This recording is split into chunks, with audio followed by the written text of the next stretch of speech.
Hey everybody, what's up? Mr. Low Key here. And I'm going to continue with my story from last night's live stream.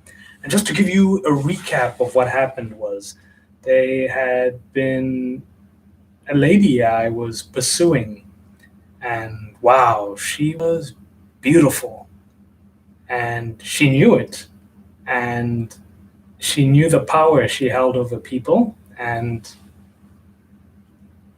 her being constantly pursued by other guys really showed her the power she held. And she was easily 10 years ahead of game than I was. And I couldn't pick up on so many of the little red flags that this was a failed situation for so long, and how she had led me on and on the entire time, manipulated me perfectly at extracting resources, using me for her entertainment, being her chauffeur, being the one to find the next parties to take her to. And it's hard to sometimes be honest with yourself and realize that someone who you treasure so much is nothing more than a succubus. And they are using you for what you have. And when you no longer have anything to offer, they lose interest and move on. And I know how much the world pushes on people that, oh, you should have many friends, that's what you should pursue. Have people adoring you on Facebook, have people complimenting you on comments and liking your photos. But a lot of it is just manipulation. A lot of it is you exchanging your resources, time, energy, mental space to give something to people, but all they're giving you is very low level validation or promises of validation to come, whether validation in terms of attention, sexual validation, all such things. And a lot of it is such a game and such a trap. And this leads back to my topic, learning when to walk away. When you understand this entire process from the start to the middle to the end and where it gets you, it's not worth putting effort into anymore. You really see where you're getting yourself. And that is so much of a trap with dating, even, especially when you're dating someone who's like 10 years ahead of you. They already know how to push your buttons, how to get what they want from you, and where this whole thing is going to end up. And especially when you're not leading, you are being led. And if that person doesn't have the best interest for you, it is such a painful, painful situation. And I'm really sharing this story because I wish somebody could have told me exactly what was, going to happen. And it would have saved me a lot of pain and suffering. But hey, some things have to be learned through experience. And I wonder, would I have listened if somebody had worded it to me so well and explained in detail that, by the way, this person is just using you and cucking you, tooling you, and it's not going to end anywhere. And I am thankful that eventually I did come across work that was brutally honest, that described the truth. Coach Corey Wayne's work, again, is something that I like, that he's not selling a dream or a fantasy, he sells a harsh reality. And from understanding that is when you can then navigate out of it and find something real and sustainable. And a massive life skill I was lacking was learning how to identify these toxic things. And these toxic things are so deceptive because they look good, but some of the best lies ever told are usually hidden in truth and hidden in our desires. And it, it's it's something I really want to talk more and more about on my streams because it's something I've got thorough life experience going through. And I got a few notes here of points I really don't want to miss. But one of the things I learned from that entire experience was you must always have your sanity check, where there are certain questions you have to ask yourself when doing something big for someone. How much is it I'm doing for them? What is it that they do for me? That's a major one. Would they do something like this for me that I'm doing for them? And if you hesitate in answering any of those questions, you already know that, yeah, I'm doing it in the hope of getting validated in future.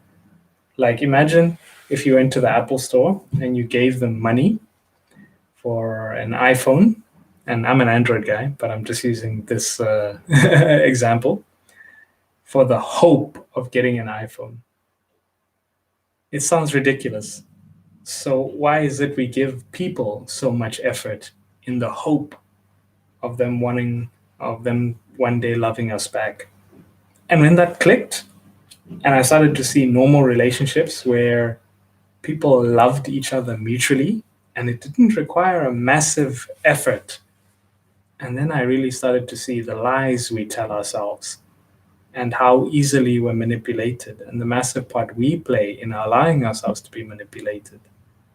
And it's such a harsh thing that you learn with life experience. And I can see how some people get married and then wake up many years later, decades even, and be like, wow, I had no idea this was the real person I was around. And it's like being able to see a true person's essence is almost like a mirror, a weird, like a funhouse mirror that lets you see the distorted aspects of yourself that is attracting them.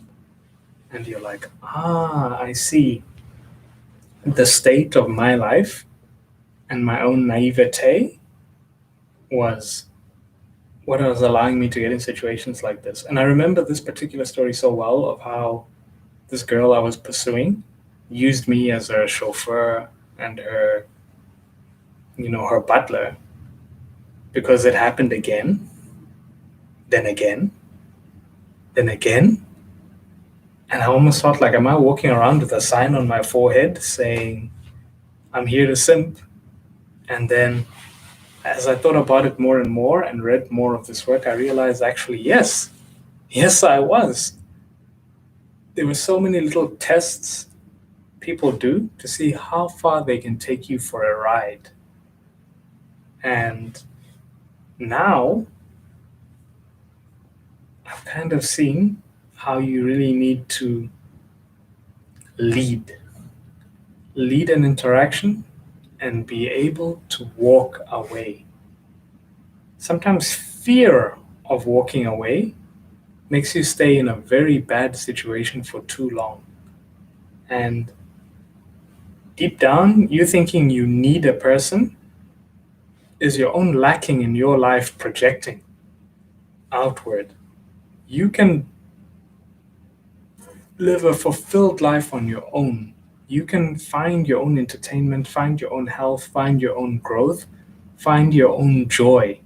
Don't rely on somebody to give you those things, those thrills, that feeling of, oh, I have a beautiful woman on my arm. Wow, I'm finally, everyone's going to look at me with envy and be like, how did he get a girl like that? He's so lucky.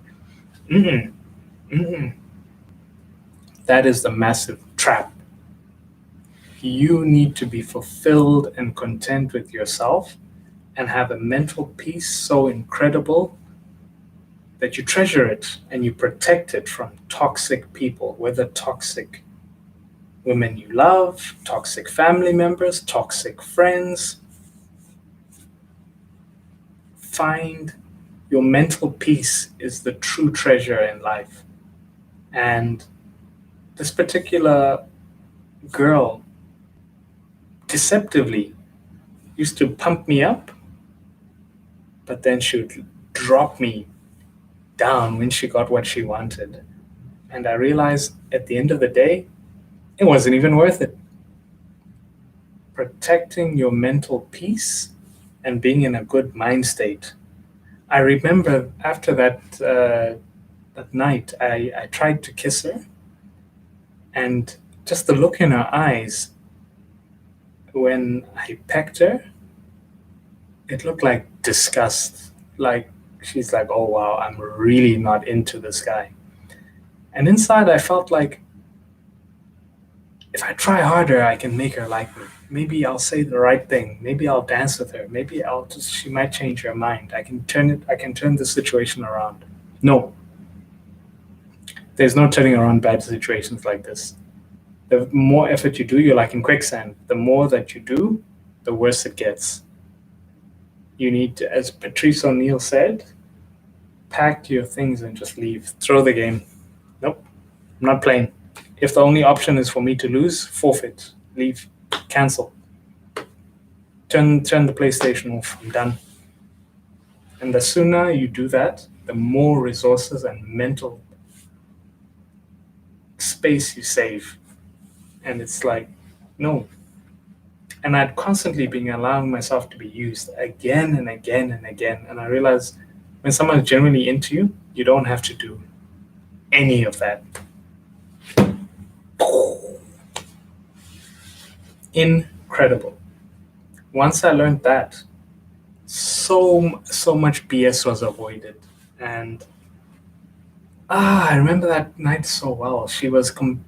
I took her to a bar for it was a more seniorish bar, and she was talking to just about everybody else except me.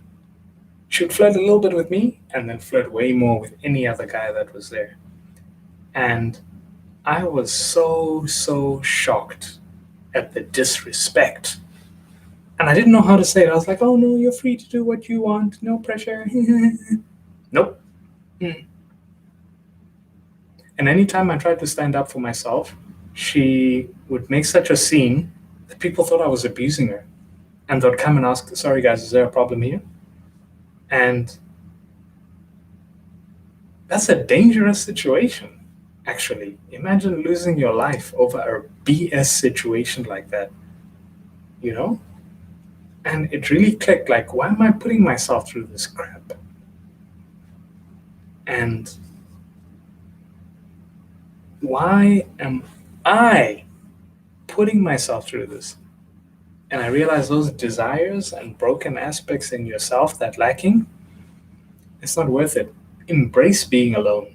Being alone is a beautiful thing. It's a time for you to grow. And you can't grow with a person sucking the life force out of you. And I'm definitely going to try to articulate this story better. But for anyone else out there going through such a similar situation, don't do it. Audit what you are doing for others and what are they doing for you, and see. Respect yourself and walk away from bad situations. If you've been going through something similar, or if anything I said now resonated with you, please comment below. I'm on IG too, and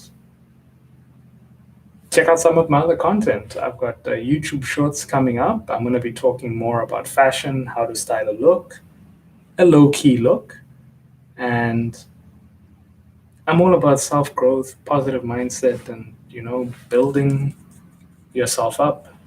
And that's going to be a lot of my live stream content coming up. Mr. Low-key, signing out for now.